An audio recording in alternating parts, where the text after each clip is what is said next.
నమస్కారం. గండవరపు ప్రభాకర్ రావు. ప్రహ్లాద చరిత్రము 3వ భాగం, సప్తమ స్కంధము. పోతనామాచ్యుని భాగవతంలోని ప్రహ్లాద చరిత్ర ప్రాతిపదికగా రోజు కొంత భాగము భక్తితో శ్రద్ధతో మననం చేసుకుందాం. ప్రహ్లాద వరద శ్రీ విష్ణవే నమః. పలికెడిది భాగవతమట, పలికించెడివాడు రామభద్రుండట. నే పలికిన భవహరమగునట, పలికెద వేరుండు గాథ పలుకగనేలా. ప్రహ్లాద చరితము నారదుడు ధర్మరాజుకు వివరిస్తున్నాడు.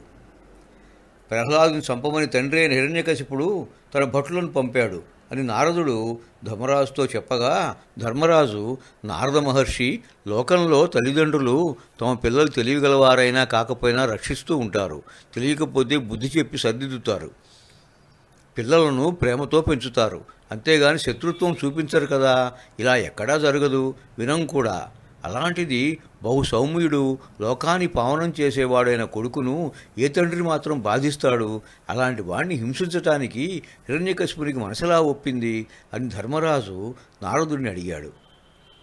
అలా అడిగిన ధర్మరాజుతో నారదుడు, హిరణ్యకశిపుడు తన కొడుకు నడవడి చూసి, వీడు దేవేంద్ర పదవి దొరికినా లెక్క చేయడు, ఎప్పుడు చూసినా సోమరిలా అవివేకంతో తిరుగుతున్నాడు, వీడిని చదువులు చదివిస్తే కానీ వీడికి తెలివితేటలు రావు అని తలచి ఒకరోజు కొడుకును చూసి, చదువని వాడజ్ఞుండగు, చదివిన సదసద్వివేక చతురత గలుగు, చదువంగవలయును జనులకు చదివించెద నార్యులొద్ద చదువుము తండ్రి. నాయనా, చదువుకొని వాడు అజ్ఞానిగా ఉండిపోతాడు. చదువుకుంటే మంచి చెడు తెలుస్తుంది, వివేకం కలుగుతుంది. మనిషి అన్నవాడు తప్పకుండా చదువుకోవాలి. కనుక నిన్ను మంచి గురువుల దగ్గర చదివిస్తాను, చక్కగా చదువుకో అని అనునయంగా చెప్పాడు. ఆ విధంగా చెప్పిన వెంటనే హిరణ్యకశిపుడు శుక్రాచార్యుడి కొడుకులు చండామార్కులను పిలిపించాడు. వారిని సత్కరించి, అయ్యా, ఈ పిల్లవాడు కళ్ళుండి గుడ్డివాడిలాగా ప్రవర్తిస్తున్నాడు. నా గొడవే వీడికి పట్టదు. నా పరాక్రమాలు ఘనకార్యాలు మాట వరుసకైనా తలబడు. మీరు మాకు అన్ని విధాల గురువులు, పెద్దలు, పూజ్యులు. మీరు దయామయ స్వభావం కలవారు, ఆత్మబంధువులు. మమ్మ అనుగ్రహించి ఈ చిన్నవాడికి చదువు చెప్పి పండితుడిని చేసి నన్ను కృతార్థుని చేయండి అని హిరణ్యకశిపుడు చదువు చెప్పే బాధ్యత వారికి అప్పచెప్పాడు. వారు ప్రహ్లాదుని తీసుకువెళ్ళి అతని సమవయస్కులైన రాక్షసుల పిల్లలతో కలిపి వారితో పాటు అతనికి నేర్పాల్సిన సమస్త శాస్త్రాలు చదివించారు. అతడు కూడా విష్ణుభక్తిని మాత్రం విడవకుండా వారు చెప్పిన ఆ విద్యలన్నీ చదివాడు. ప్రహ్లాదుడు వారు చెప్పినవై అన్నీ చక్కగా తాను విచారించి అనిత్యాలని తెలుసుకున్నవాడైనా వారు చెప్పినట్లు విని చదివేవాడు తప్ప గురువులతో తర్కించేవాడు కాదు, ఎదురు చెప్పి ఆక్షేపించేవాడు కాదు. తరువాత కొన్నాళ్లకు హిరణ్యకశిపుడు పెద్ద రాజగృహంలో కూర్చుని, నా కొడుకు ప్రహ్లాదుడు మందమతి, ఏం చదువుతున్నాడో వాళ్ళేం చెబుతున్నారో ఏమో అని అనుకుని పుత్రవాత్సల్యంతో తన కొడుకు ప్రహ్లాదుని తీసుకురామని కబురు పంపాడు. భటులు తీసుకురాగా గురువుగారితో సహా ప్రహ్లాదుడు వచ్చాడు. హిరణ్యకశిపుడికి పుత్రవాత్సల్యం, ఉత్సాహం వెల్లివిరిసింది. నాయనా రా అని చేరదీసి తొడపై కూర్చోబెట్టుకుని, నీవు చేసే కృషి క్షాత్ర శక్తి సామర్థ్యాలతో కూడుకున్నదే కదా. బాగా చదువుకుని జ్ఞానం సంపాదించావా? వేదాలు శాస్త్రాలు పూర్తిగా చదివావా? అనుదిన సంతోషణములు, జనిత శ్రమ తాప దుఃఖ సంశోషణముల్, తనయుల సంభాషణములు, జనకులకు కర్ణయుగళ సద్భూషణముల్. కొడుకుల ముద్దు మాటలు తల్లిదండ్రులకు ప్రతిరోజు వింటున్నా విసుగు కలిగించవు, పైగా ఎంతో ఆనందాన్ని కలిగిస్తాయి. ఎంతటి అలసట, తాపం, దుఃఖం కలిగినా తొలగిస్తాయి. కొడుకుల పలుకులు అంటే తల్లిదండ్రుల 2 చెవులకు చక్కని భూషణములు కదా. ఇలా అని ప్రహ్లాదునితో హిరణ్యకశిపుడు, కుమార, గురువులు చెప్పిన వాటిలో నీకు బాగా నచ్చిన వాటిలో బాగా వచ్చినది చెప్పు అని అన్నాడు. తండ్రి హిరణ్యకశిపుడి మాటలు విన్న చిన్నారి ప్రహ్లాదుడు, ఓ రాక్షసేశ్వర, లోకులందరూ అజ్ఞానంతో ఇల్లు అనే చీకటి గొతిలో పడి తల్లడిల్లుతూ ఉంటారు. నేను వేరు ఇతరులు వేరు అనే చిత్తభ్రమ భేదభావంతో ఉంటారు. అట్టి భేదభావం కలగకుండా విశ్వమంతా విష్ణుదేవుని లీలా విశేషాలతో నిండి ఉందని గ్రహించాలి. అలా గ్రహించి ఆ విష్ణుదేవుని మనసులో నిలుపుకుని తాము అడవుల్లో నివసించినా ఉత్తమమే అన్నాడు.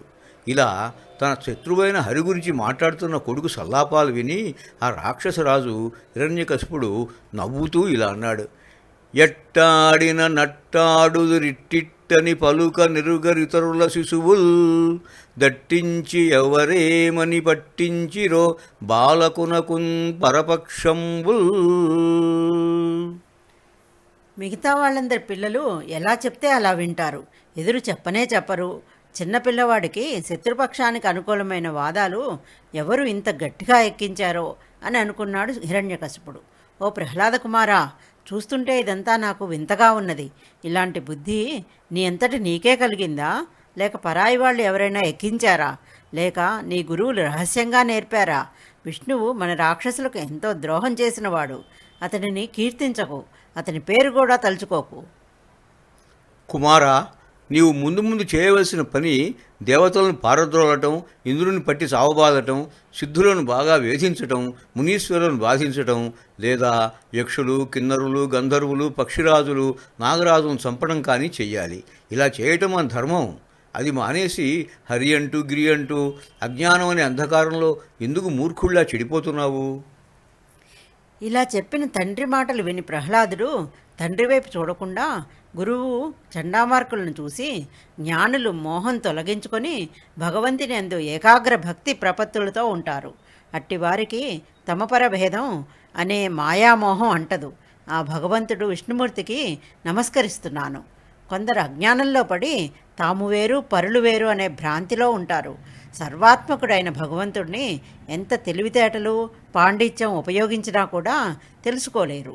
ఆ విష్ణుమూర్తిని, పరమాత్ముడిని బ్రహ్మ వంటి వేద విజ్ఞానమూర్తులు కూడా తెలుసుకోలేని వారే. ఇక ఇతరులు సామాన్యులు ఆ పరాత్పరుడైన విష్ణుమూర్తిని ఎలా దర్శించగలరు? ఇనుమయస్కాంత సన్నిధి నెట్లు భ్రాంతమగు హృషీకేశు సన్నిధినా విధమున గరగుచున్నది దైవయోగమునంజేసి బ్రాహ్మణోత్తమ చిత్తంబు భ్రాంతమగుచు. బ్రాహ్మణోత్తమ చిత్తంబు భ్రాంతమగుచు. ఓ బ్రాహ్మణ శ్రేష్ఠుడా, అయస్కాంతం వైపు ఇనుము ఆకర్షించబడు విధంగా దైవ నిర్ణయానుసారం నా మనసు సర్వేంద్రియాలకు అధిపతి అయిన విష్ణుమూర్తి సన్నిధిని ఆకర్షింపబడుతోంది. ఇంకా ఏ విషయంలోనూ నా మనసు నిలవటం లేదు. మందార మకరంద మాధుర్యమున తేలు మధుపంబు ఓవునే మదనములకు నిర్మల మందాకిని వీచికలందూగు రాయంచసనునే తరంగిణులకు లలిత రసాల పల్లవ ఖాదియై చొక్కు కోయిల చేరునే కుటజములకు పూర్ణేందు చంద్రికా స్ఫురిత చకోరకంబరుగునే సాంద్ర నీహారములకు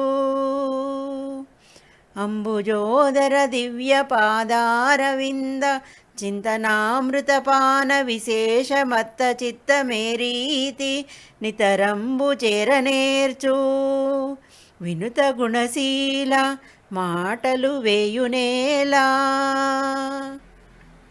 సుగుణాలతో సంచరించేవు గురుత్తమ. మందార పూలలోని మకరందం తాగి మాధుర్యం అనుభవించే తుమ్మెద ఉమ్మెత్త పూలకేసి పోతుందా? రాజహంస స్వచ్ఛమైన ఆకాశగంగా నదీ తరంగాలపై విహరిస్తుంది, కానీ వాగులు వంకల దగ్గరకు వెళ్ళదు కదా. తీపి మామిడి చెట్ల లేత చిగుళ్ళు తిని పులకరించిన కోయిల పాటలు పాడుతుంది తప్ప కొండ మదల వైపు పోతుందా? చకోర పక్షి నిండు పున్నమి పండు వెన్నెల్లో వ్యవహరిస్తుంది, కానీ దట్టమైన మంచు తెరల వైపుకు వెళ్తుందా?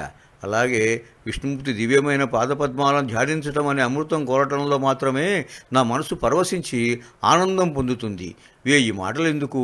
శ్రీహరి పాదపద్మాలను వీడి నా మనసు ఇతర విషయాలపైకి ఏమాత్రం పోవటం లేదు అని ఇలా ప్రహ్లాదుడు చెప్పగా విని అతని గురుదేవులు చండామార్కులు కోపంగా ఏదో అంటున్నారు. ప్రహ్లాద చరిత్ర 4వ భాగం, 7వ స్కంధం. నారద మహర్షి ధర్మరాజుకు ప్రహ్లాద చరిత్రను వివరిస్తున్నాడు.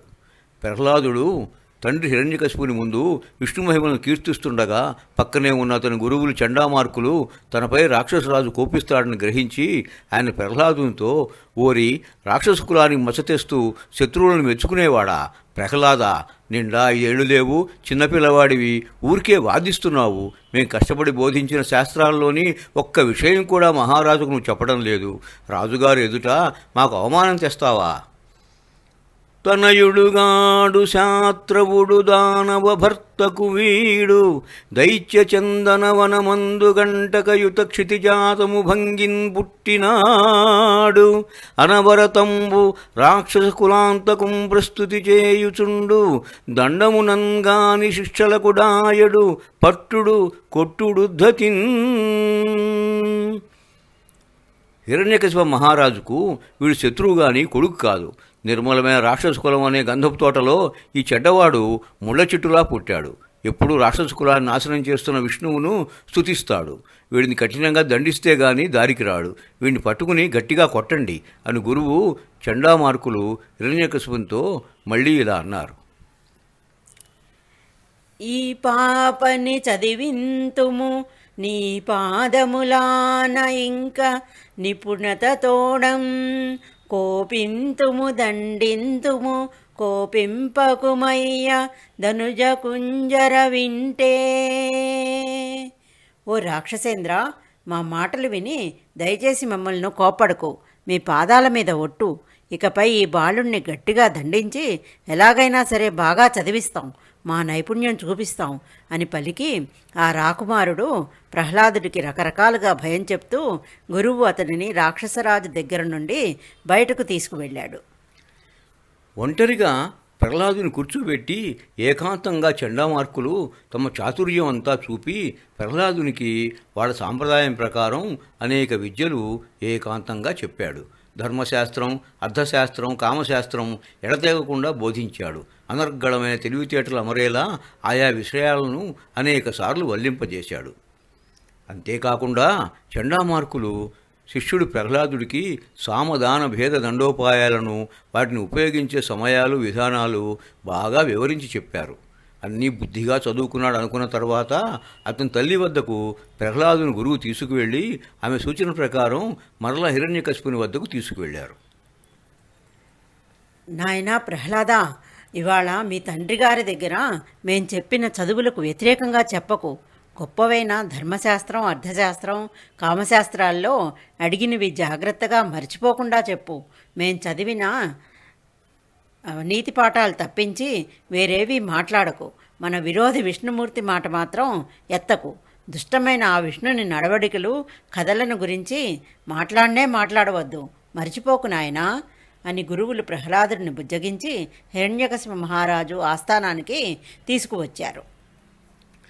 ప్రహ్లాదుడు ప్రతిక్షణము అడుగడుక్కి విష్ణువుని ధ్యానిస్తూ ఆ ధ్యానామృత మాధుర్యంలో తన్ను తాను మైమరుస్తూ ఉన్నాడు. అంతటి ఉత్తముడైన అతని శిష్యుడు ప్రహ్లాదుని పిలిచి తండ్రి ముందుకు నెట్టి నమస్కారం చేయమని చెప్తూ హిరణ్యకశిపునితో, ఓ రాక్షసరాజా, నీ కుమారుడిని చక్కగా శిక్షించి చదివించాము. శత్రుపక్షములపై నుండి మనసు మళ్లించాము. నీ కుమారుణ్ణి నీతికోవిదుణ్ణి చేశాం. అన్ని విద్యలలో గొప్ప పండితుడయ్యాడు. మీ కుమారుడి విద్యను పరీక్షించవచ్చు అన్నారు చండామార్కులు. అలా చెప్పిన గురువు మాటలు హిరణ్యకశిపుడు విన్నాడు. తనకు వినయంగా నమస్కరిస్తున్న కొడుకును చూసి చాలా ఆనందించాడు. తనయుడిని దీవించి చటుక్కున చేతులు చాచి ఆప్యాయంగా దగ్గరకు తీసుకున్నాడు. అతనిని కౌగిలించుకొని ముద్దు చేస్తూ తన ఒళ్ళో కూర్చోబెట్టుకున్నాడు. ప్రేమతో ముంగురులు సవరించాడు. గడ్డం పుణికి పట్టుకుని ముద్దాడాడు. తల మూర్కొని దగ్గరకు తీసుకున్నాడు. అమితమైన పుత్ర ప్రేమ వలన కన్నతండ్రి ఆనంద బాష్పాలు కార్చాడు. వాటితో బాలకుడు ప్రహ్లాదుని మోము తడిసింది. అప్పుడు కొడుకుతో మెల్లగా తీయగా ఇలా పలికాడు. చోద్యం వయ్యడినింతకాలమరిగెన్ శోధించి ఏమేమి సంవేద్యాంశంబులు చెప్పిరో, గురువులే వెంటం పఠింపించిరో, విద్యాసారమెరుంగంగోరెద భవద్విజ్ఞాత శాస్త్రంబులో, పద్యం ఒక్కటి చెప్పి సార్థముగా తాత్పర్యంబు భాషింపుమా. నాయనా, ఎంతకాలం అయ్యిందో నువ్వు చదువులకు వెళ్ళి. చాలా చిత్రంగా ఉంది. మీ గురువులు ఏమేం కొత్త కొత్త విషయాలు చెప్పారు? నిన్ను ఎలా చదివించారు? నువ్వు చదువుకున్న చదువుల సారం తెలుసుకోవాలని ఉంది. నువ్వు నేర్చుకున్న వాటిలో నీకు ఇష్టమైన ఏ గ్రంథంలోది అయినా సరే ఒక పద్యం చెప్పి దానికి అర్థం తాత్పర్యం వివరించు, వింటాను అని అనిన తండ్రి హిరణ్యకశిపుడితో ప్రియపుత్రుడైన ప్రహ్లాదుడు ఇలా అన్నాడు. చదివించిరి నను గురువులు చదివితి ధర్మార్థ ముఖ్య శాస్త్రంబులు. నే చదివినవి కలవు పెక్కులు చదువులలో మర్మమెల్ల చదివితి తండ్రి. చదువులలో మర్మమెల్ల చదివితి తండ్రి. తండ్రి, నన్ను గురువులు చక్కగా చదివించారు. ధర్మశాస్త్రం, అర్థశాస్త్రం మున్నగు ముఖ్య శాస్త్రములన్నీ చదివి అన్ని చదువులలోని సారము, రహస్యము సంపూర్ణంగా గ్రహించాను. మహారాజా, నవవిధ భక్తి మార్గాలు సఖ్యం, శ్రవణం, దాస్యం, వందనం, అర్చనం, సేవనం, ఆత్మనివేదనం, కీర్తనం, చింతనం. ఈ నవవిధ భక్తులు సర్వాంతర్యామి అయిన శ్రీహరిని సేవించటానికి, ఉత్తముడుగా జీవించటానికి మార్గమని నాకు అనిపిస్తున్నది. ఇది కాక మరొక సత్యం నాకు కనపడటం లేదు. అంధేందూదయముల్ మహాబధిర శంఖారావముల్ మూక సద్గ్రంథాఖ్యాపనముల్ నపుంసకవధూకాంక్షల్ కృతఘ్నావళీ బంధుత్వంబులు భస్మహవ్యములు లుబ్ధద్రవ్యముల్ క్రోడ సద్గంధంబుల్ హరిభక్తివర్జితుల రిక్తవ్యర్థ సంసారముల్.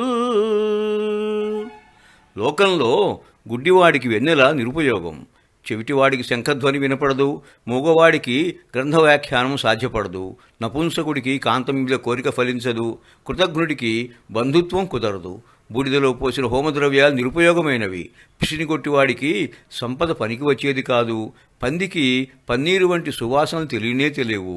అలాగే విష్ణుభక్తి లేని వారి జీవితాలు నిస్సారములైనవి, వ్యర్థములైనవి అని భావిస్తాను తండ్రి. కమలాక్షునర్చించు కరములు కరములు శ్రీనాథు వర్ణించు జిహ్వ జిహ్వా. సురరక్షకుని చూచు చూడ్కులు చూడ్కులు శేషసాయికి మృక్కు శిరము శిరము. విష్ణునాకర్ణించు వీనులు వీనులు మధువైరిదవలిన మనము మనము. భగవంతు వలగను పదములు పదములు పురుషోత్తముని మీది బుద్ధి బుద్ధి.